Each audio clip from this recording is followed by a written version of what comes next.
안녕하세요. 주입변호사입니다. 주님들과 원익홀딩스에 대해서 좀 구체적으로 살펴보는 시간을 갖도록 할 텐데, 원익홀딩스 주가는 오늘 상승을 보여주고 있습니다. 그래서 제가 뭐 저번 주 이렇게 음봉으로 내리꽂을 때도 주주분들께 드린 말씀이 그냥 이거 상승한다. 너무 이렇게 여러분들께서 고민하지 마시고 지금 구간은 손익비가 좋은 자리다. 여러분들 이게 이제 카지노 러시안 룰렛보다 손익비가 훨씬 좋은 자리다라고 제가 강조를 드렸고, 결국 이 자리를 크게 이탈시키지 않고 안정적으로 지금 돌려주고 있는 상황입니다. 자, 그러면 여기서 이제 우리가 중요하게 봐야 될 부분은, 자, 여기에서 얘가 더 상승할 것이냐, 이게 진짜 포인트인데, 자, 그러면은 우리가 이 부분을 뭐 단순히 차트로만 해석을 하기는 좀 힘들어요. 현실적으로 힘듭니다. 물론 트레이딩 측면에서 우리가 차트를 봤을 때는 유용한 도구가 될 수가 있습니다. 트레이딩 부분에서는 우리가 뭐 하루 2, 3% 단타떼기를 하려면은. 근데 중요하게 봐야 될 것은, 자, 우리가 더 먹어야 되잖아요. 그러니까 우리가 가치적인 부분, 차트 이면에 있는 부분을 선점해야 되는데 그게 가치예요. 근데 이것도 두 가지로 나뉘어져. 뭐냐? 단기적인 거랑 중장기적인 거 두 가지로 나눠집니다. 제가 오늘 말씀을 드릴 게 뭐냐면은, 중장기적인 부분을 우리가 접근을 하는 것보다는 단기를 먼저 선점해서 중장기까지 같이 선점하자는 거예요. 포인트 자체가 이겁니다. 단기만 선점을 시키면은 이게 크냐 작냐를 통해서 원익홀딩스의 가치 자체가 결정이 된다는 거예요. 그래서 오늘 영상에서 이 부분 좀 말씀을 드릴 텐데, 결론만 좀 미리 말씀을 드려보자면은 이미 답은 다 정해진 것 같아요. 그래서 왜 그러는지 하나하나 좀 살펴보도록 하겠습니다. 일단 우리가 좀 주목해 봐야 될 부분은 이겁니다. 뭐냐면은 이제 아틀라스, 이제 보스턴 다이나믹스가 CES 2026에서 이제 AI 로보틱스 전략을 발표한다라고 해요. 자, 이거를 우리가 왜 지금 봐야 되느냐? 이제 11월 달이었죠. 12월 초에 어떤 공급 계약이 나왔냐면은, 보스턴 다이내믹스가 로보티즈의 액추에이터를 구매했어요. 그렇죠. 몇 개를 구매를 했죠? 700개 정도 구매를 했습니다. 700개는 이제 휴머노이드의 대략 한 20, 30대 분량 정도다라고 보시면 돼요. 700여 개의 액추에이터는. 자, 근데 원익홀딩스랑 로보티즈랑 또 뭔 상관이냐? 지금 이제 로보티즈의 액추에이터를 보시면은요, 알레그로 엔드에 적용이 되어 있습니다. 그렇죠. 그래서 로보티즈의 다이나믹 셀이 사실상 알레그로 엔드의 핵심 구동 부품으로 채택이 되었어요. 그래서 봐야 된다는 거예요. 자, 그러면은 지금 이 CES에서 의미하는 것은 무엇이 있냐? 우리가 요거를 좀 집중해서 봐야 됩니다. 일단은 지금 우리가 크게 보면은 세 가지로 나눌 수가 있어요. 첫 번째는 통신 규격의 일원화입니다. 신경기가 같아야 팔이 움직이거든요. 그러니까 로봇도 마찬가지로 이제 로봇을 움직이는 건 전기예요. 근데 이거를 제어하는 것은 통신입니다. 그러니까 보스턴 다이내믹스가 최근 로보티즈로부터 700여 개의 액추에이터를 구매를 했다라는 것은 지금 얘가 이러한 통신 기반으로 움직인다는 거거든요. 프로토콜 자체. 그래서 뭐 RS485라든지 이더 CAT 기반의 독자적인 통신 프로토콜로 움직입니다. 그러니까 이 통신 프로토콜이 전기를 제어를 해서 로봇의 손가락을 좀 더 미세하게 더 제어를 시켜준다는 거예요. 요게 지금 포인트입니다. 자, 근데 여기서 중요하게 봐야 될 것은, 지금 원익홀딩스의 알레그로 엔드를 보시면은 사실상 뭡니까? 다이나믹 셀이 핵심 구동 부품으로 채택이 됐다라고 언급을 했잖아요. 이거는 알레그로 엔드가 액추에이터에 있어가지고 이러한 통신 부분을 만족을 시킨다라는 반증입니다. 통신 자체가 서로 달라요. 왜냐면은 로봇 액추에이터가 팔뚝이죠. 액추에이터가 팔뚝인데 이 팔뚝에서 5를 명령을 했어요. 근데 로봇의 손가락은 이 5를 10으로 인지를 할 수가 있어요. 그러면은 지금 보스턴 다이내믹스가 사실상 CES 2026에서 선보이는 전략이 뭐냐? 우리 로봇이 스크류 드라이버, 십자 드라이버를 들고 이렇게 이 자체를 조립한다. 자동차를 조립할 수 있는 이렇게 섬세한 작업도 할 수 있는 것을 전 세계에 다 공개하는 거란 말이에요. 왜 공개하냐? 테슬라와 이제 로보틱스 전쟁에 입성을 하기 위해서 공개를 한단 말이에요. 여기에서 쪽팔림을 먹을 수가 없잖아요. 그렇다 보니까는 지금 이 로보티즈 액추에이터가 팔뚝에서 5라는 전기 신호를 준다. 그러면은 여기에서 이 손가락도 얘가 5를 줬구나. 요거를 인지하고 이제 이거 받아들여 촉각을 느껴줘야 된다는 거예요. 그래서 작업이 들어갑니다. 이게 지금 포인트예요. 그래서 로봇의 손마다 받아들이는 전기, 이 통신 신호가 다 다르단 말이에요. 이게. 근데 지금 알레그로 엔드의 지금 이 통신과 로보티즈의 액추에이터 통신 자체가 같다라는 겁니다. 이게 포인트예요. 왜냐면은 보스턴 다이내믹스가 액추에이터만 주문을 했어요. 자, 액추에이터만 주문을 하고 뭐예요? 로봇 손은 주문을 안 했잖아요. 다른 기업에게. 로보티즈도 로봇 손 만들잖아요. 만드는데 보스턴 다이내믹스는 액추에이터만 700여 개를 구매를 했단 말이에요. 그리고 나서 CES 2026에서 바로 공개하겠다. 라는 것은 뭡니까? 결론은 지금 로봇 손은 원익콜링스의 알레그로 핸들을 채택을 한다라는 반증입니다. 왜냐면 지금 보스턴 다이나믹스 연구소죠. 연구소에서 알레그로 핸들을 갖고 계속해서 연구했잖아요. 그러면 그 연구 데이터를 로보티즈 액추에이터 적용시켜가지고 바로 직결시켜서 CES에서 보여준다라는 거. 보여준다. 이게 포인트입니다. 그래서 보스턴이 로보티즈의 액추에이터로 아틀라스의 팔을 만들었다면 그 끝에 달릴 손가락 역시 동일한 통신칩과 프로토콜을 써야 데이터의 지연, 레이턴시가 없습니다. 이게 중요해요. 아니 스크류 드라이버로 십자 드라이버로 드라이버질을 하는데 여기에서 조금 돌렸다가 조금 돌리다가 멈추고 조금 돌리다가 멈추고 이거는 통신이 서로 이게 이제 아다리가 안 맞는다는 거거든요. 근데 이게 중요하단 말이에요. 조금의 0.0001초의 지연이 있으면 안 됩니다. 휴머노이드는. 근데 지금 로보티즈의 액추에이터를 보스턴이 쓴다라는 것은 뭡니까? 이거는 손 주문도 안 했기 때문에 원익콜링스의 알레그로 핸들을 채택한다는 사실 자체가 매우 높게 현실적으로 형성이 된다는 거예요. 두 번째는 이제 키네마틱스의 표준입니다. 운동학의 표준인데 학습된 뇌를 바꿀 수가 없어요. 여러분들 로봇도 마찬가지로 세살 습관 여든까지 갑니다. 이게 이제 로봇이 손가락 마디의 길이와 관절의 각도 범위가 0.1mm만 달라져도 바보가 되어버려요. 바보가. 왜냐면은 논리가 뭐냐? 보스턴 다이내믹스 AI 연구소 RAI라고 있습니다. 얘네들이 엔비디아 아이작짐 환경에서 전 세계 수만 명의 엔지니어들과 알레그로 핸드의 수치 모델을 기반으로 물건 집기 AI를 학습을 계속해서 시켰어요. 그러니까 여기에 대한 데이터가 처음에는 얼마 안 되죠. 하지만 티끌모아 태산이라고 해가지고 이 데이터가 이미 방대하게 나왔다라는 반증입니다. 이 데이터가 방대하게 나와야지만이 우리가 그냥 채팅하는 AI가 실물 AI가 된다는 거예요. 이게 지금 포인트거든요. 이 방대한 데이터가 없으면 안 돼요. 근데 자 보스턴 다이내믹스가 자 인과관계를 우리가 좀 살펴볼게요. 보스턴 다이내믹스가 만약 자체적으로 새로운 손을 만든다면 그동안 쌓은 수만 시간의 AI 학습 데이터를 모두 폐기하고 처음부터 다시 가르쳐야 돼요. 그러니까 괜히 뭐 맨땅에 헤딩할 필요는 없는 거죠.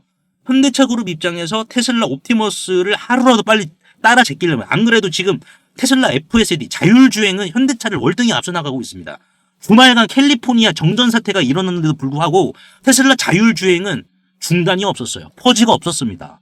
계속 운행했어요. 그러니까 자율주행에서도 지금 한참 밀려 있는데 일단은 현대차 입장에서는 로보틱스라도 밀리지 말아야죠. 그래서 이미 전 세계 로봇공학자들이 표준으로 사용하는 원익의 손을 그대로 가져다 쓰는 것이 가장 영리한 코스트 이펙티브 선택이다. 마지막으로는 촉각의 결합. 이게 포인트예요. 여러분들. 지금 메타가 원익 로보틱스랑 만든 디짓 360은 지금 팔고 있는 상황입니다. 검색해보시면 아시겠지만. 자, 메타가 원익과 뿌린 씨앗 현대가 얻어요. 그리고 원익 로보틱스는 이거를 20년 전부터 해왔다고요. 20년 전부터. 현대차가 단기에 뽑은 데이터보다 얼마나 더 산더미 같은 데이터가 있겠습니까? 그 장인의 맛을 메타가 인정한 거예요. 장인의 손맛을. 로봇의 손이 정밀하려면 단순히 움직이는 거 느껴야 돼. 근데 지금 원익콜링스의 알레그로 핸드는 오감을 포함한 인간의 오감이죠. 이 오감을 포함한 18가지의 감각을 동시에 느낍니다. 순식간으로. 그냥 18가지의 감각을. 그래서 로봇이 이제 보이지 않는 구멍에다가 나사를 끼우려면은 촉각이, 그러니까 나사만 이렇게 끼운다고 끝나는 게 아니에요. 이게 잘 조여졌는지, 헐겁게 조여졌는지. 근데 잘 조여진 상태에서도 드라이버질을 계속해서 이빨이 돌리면 어떻게 되겠습니까? 그것도 빠그러지잖아요. 그러니까는 촉각이 정말 중요하단 말이에요. 여러분들. 근데 지금 원익은 메타라는 세계 최고의 AI 기업과 협력해서 느끼는 손의 데이터셋을 독점하고 있어요.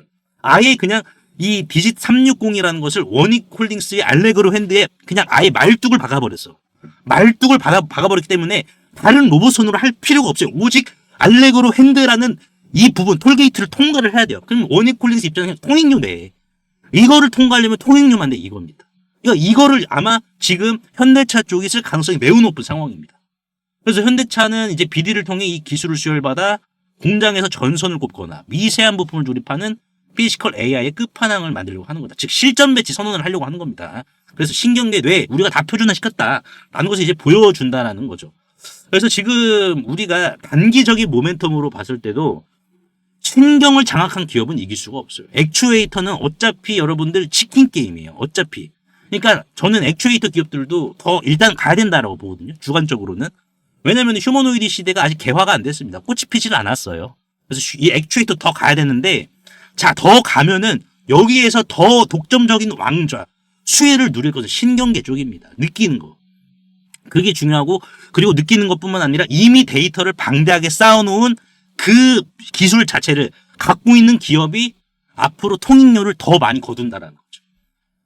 1850년에 이제 미국에서 서부의 골드러시가 일어났습니다. 이 골드러시에서 가장 큰 돈을 쓸어 담은 사람들은 금을 캐러 간 사람들이 아니에요. 오히려 이 금을 캐는 광부들에게 밥을 먹여주고 청바지를 팔고 곡괭이를 판 사람들이 떼돈을 벌었습니다. 지금 원익홀딩스는 지금 현대차라는 이런 광부들, 그리고 빅테크라는 광부들에게 오히려 곡괭이를 제공해 주는 기업이에요. 여러분들이 조급해할 필요가 없습니다. 실질적으로. 그래서 제가 소통방에서도 다 말씀을 드리고 있어요. 소통방에서. 그래서 이제 저번 주죠. 저번 주도 이제 원익홀딩스 계속해서 브리핑 드리고, 현대모백스도 마찬가지예요. 원익홀딩스 주주분들 중에서 현대모백스를 또 많이 갖고 계시더라고. 그래서 12월 16일이죠. 저번 주에. 딱 저번 주입니다. 12월 16일 날. 아니, 현대모백스를 굉장히 많이 물어보셔가지고 제가 말씀을 드렸는데, 저는 이렇게 말씀드렸습니다. 뭐 얘가 이렇게 하면 떨어지고, 그게 아니라 그냥 반대 확률 70%다.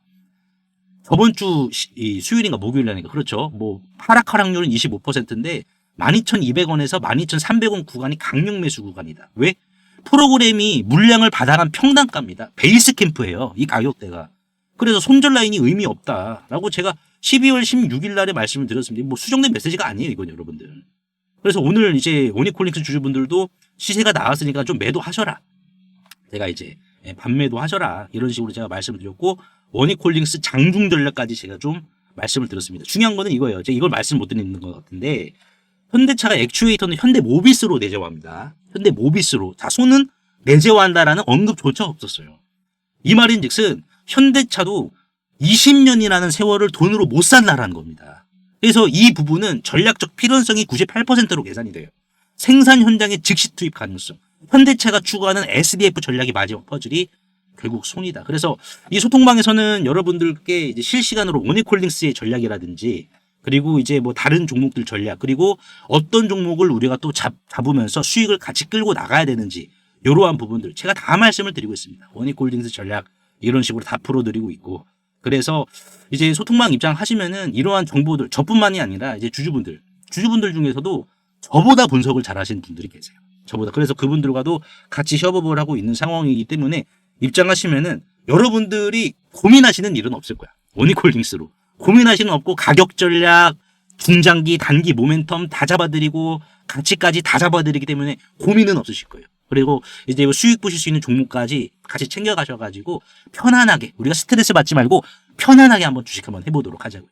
그래서 상단에 보이시는 제 개인 번호로 원익이라고 간단하게 문자통만 남겨주시면은 한 분 하면 제가 이 문자로 주소 남겨드릴 테니까는 바로 입장하시면 될 것 같습니다. 그래서 오늘 제가 원익홀딩스에 대해서 좀 분석을 도와드렸는데요. 요즘 도움이 되셨다면 구독과 좋아요 한 번씩만 눌러주시면 대단히 감사하겠습니다. 세계적인 휴머노이드 기술 발전에도 불구하고 아직까지 해결하지 못한 난제로 남아있는 분야가 있습니다. 바로 배터리인데요. 현재까지의 휴머노이드는 비약적인 기술 발전을 이룩시켜서 벌써부터 이렇게 사람을 복제하는 수준의 휴머노이드 기술을 중국에서는 선보이고 있는 상황입니다. 그래서 보시면은 완전 인간을 모방화하는 이러한 휴머노이드 개발 발전 단계에 진입한 것을 확인을 할 수가 있는데요. 하지만 결정적인 문제는 이 휴머노이드 로봇이 20kg 이상의 무게를 상하치 않은 이러한 단순 반복 작업을 하더라도 평균적으로 1시간을 못 가 멈추는 현상이 전 세계 공통적인 문제로 감지가 되고 있고, 이게 이제는 심각한 수준까지 집중 조명이 되고 있는 상황입니다. 현대차가 조 단위를 투자해 인수한 이 보스턴 다이나믹스의 아틀라스 같은 경우 배터리 용량은 세계 최고 수준을 보여주고 있어요. 무려 3700W입니다. 자, 이는 단순히 걷는 정도면 4시간 이상을 구동을 할 수는 있지만은, 자, 여기에서 유리기판이나 엔비디아 실적 발표에서 강조한 이 고도의 추론 작업을 통과한 이 AI, 고도의 AI 반도체를 적용을 시키더라도 무거운 짐을 드는 순간 1시간도 못 가 멈추는 현상이 감지가 되고 있어요. 그리고 이제 테슬라의 옵티머스 이 배터리 용량도 오히려 보스턴 다이나믹스보다 더 적은 2300W이고요. 유비테크의 워커 S1마저 단 2000W로 배터리 용량이 기술의 한계를 막아버리는 이러한 현상을 생성시키고 있는 상황입니다. 그래서 이 난제 해결사로 현재 이 전고체 배터리가 재차 지금 불씨를 지피고 있는데요. 이는 액체 전해질을 고체로 대체를 한 것이고 화재 위험까지 낮으면서 에너지 밀도가 높기 때문에 대량 양산까지 유리합니다. 그래서 현재 휴머노이드의 최종 난제라고 불리고 있는 이 배터리의 마지막 퍼즐에 적합한 수준이다라고 강조를 하고 있는데요. 하지만 결국 이 전고체 배터리도 이 방전 시간이라는 것은 존재하기 때문에 인류는 오히려 영원한 수명을 가진 불멸의 배터리, 인피니트 배터리를 요구할 수밖에 없는 상황인데요. 그래서 현재 미 항공우주국인 나사와 그리고 테슬라는 이 배터리 수명을 종결을 짓기 위해 유일한 해결책으로 원자력 배터리, 즉 뉴클리어 배터리, 핵 배터리를 제시한 상황입니다. 이 원자력 배터리, 뉴클리어 배터리는 작년 미국의 한인과학자인 이 권재환 교수님이 현존하는 가장 강력한 원자력 배터리를 개발을 했는데 성공했다라고 밝혔는데요. 핵 폐기물에서 발생한 이 방사성 동위원소를 적용을 했을 시 현존 기술로는 전기를 10% 미만밖에 발생을 못 시켰지만 이 교수님의 기술을 적용을 시켰을 경우 무려 60% 이상의 전기를 만들어낸다라는 이러한 사실이 밝혀져 지금 현재 미국 국방부죠. 미국 국방부의 지원을 받아 상용화를 추진 중인 상황이다라고 보시면 될 것 같습니다. 그래서 이 동전 크기의 이 원자력 배터리, 뉴클리어 배터리는 단 한 번의 충전이 필요 없이 100년 이상의 에너지를 제공을 하며 그리고 나노와트부터 킬로와트 이상까지 광범위한 전력 생산이 이 동전 크기만한 배터리에서 다양하게 발생이 가능하기 때문에 휴머노이드 로봇의 동시다발적 초대량 양산 뿐만 아니라 심지어 우주까지 초과할 수 있는 한계 없는 영역으로 미국 국방성의 주도로 양산 계획이 좀 가속화되고 있는데요. 최근 미국 최대 커뮤니티 레딧에 따르면 이 원자력 배터리는 대량 양산 바로 직전 단계인 파일럿 단계에 진입을 했다라고 밝혔고요. 이마저도 곧 종료되어 양산에 이르게 될 것이다라는 주제가 나와서 한동안 세간의 관심까지 좀 끌었는데요. 하지만 이 해당 기업의 경우 이 핵배터리 본격 양산에 필요한 장비를 개발 전인 2015년부터 공급해왔다는 사실이 외신 뉴스를 통해서 추적을 할 수 있었고요. 놀랍게도 국내에 일찌감치 상장이 된 기업이라는 것을 확인할 수가 있었습니다. 또한 이에 관한 원자력 배터리 반도체 특허까지 이미 한국 원자력 학회에 등록이 되어 있었기 때문에 더욱더 충격이 아닐 수가 없는데요. 실제로 좀 차트를 들어보시면 거래 대금이 없이 앞전의 매물을 가볍게 이렇게 좀 소화시킨 부분을 볼 수가 있습니다. 신고가 상황이고요. 그 전에 앞전 매물을 그대로 삼켜버렸는데요. 이를 토대로 세력들의 강력한 2차 사이클을 더욱더 확실히 좀 기대해 볼 수 있을 것으로 지금 해석이 되고 최근 레인보우 로보틱스가 안 그래도 가볍지 않은 시가총액 2조 원에서 8조 원까지 기록을 했지만 이 해당 기업은 단 800억 원에 불과하기 때문에 오히려 긁지 않은 복권이지 않을까요? 그래서 내가 최근 두산 에너빌리티, 하마오션, 이수 스페셜티 케미컬, 레인보우 로보틱스 등 이러한 주도 테마에서 만족할 만한 수익을 못 봤다라고 하시는 분들은 이제는 아쉬워할 필요가 없이 이 단 한 종목, 긁지 않은 복권주만 여러분들께서 긁으신다면 수익에 대한 고민은 해결되지 않을까요? 하다못해 매수보다 종목 이름이라도 확인하시는 게 여러분들 투자 판단에 있어서 도움이 되지 않을까요? 그래서 대규모 휴머노이드 군단 가속화와 배터리의 최종 종결을 짓는 이 주식으로 여러분들의 큰 부를 만들어 보시길 바라겠습니다. 그래서 상단에 보이시는 제 개인 번호로 핵이라고 문자 한 통만 남겨주시면은 한 분 한 분 공유를 해드릴 텐데 종목 확인하시는 방법 3초만 투자해 주시면 됩니다. 영상 하단에 더보기란 링크가 있는데요. 여기서 터치 한 번만 해주시면은 간편 문자 보내기 링크가 있습니다. 요거 터치만 해주시면은 제 핸드폰 번호를 굳이 칠 필요 없이 3초 이내로 바로 문자 보내기 가능하시니까요. 한 분 한 분 확인 후에 해당 종목의 이름이 무엇인지에 대해서 공유를 해드리도록 할 텐데요. 이 종목 이름이 어떤 것이고 이를 토대로 매수가 어떻게 잡아야 되고 최종적인 양산 일정이 어떻게 되는지 이러한 부분을 공유 드릴 테니까 꼭 한번 확인하시고요. 100% 무료입니다. 이 긁지 않은 복권주 이 주식으로 큰 부를 만들어 가시길 바라겠습니다.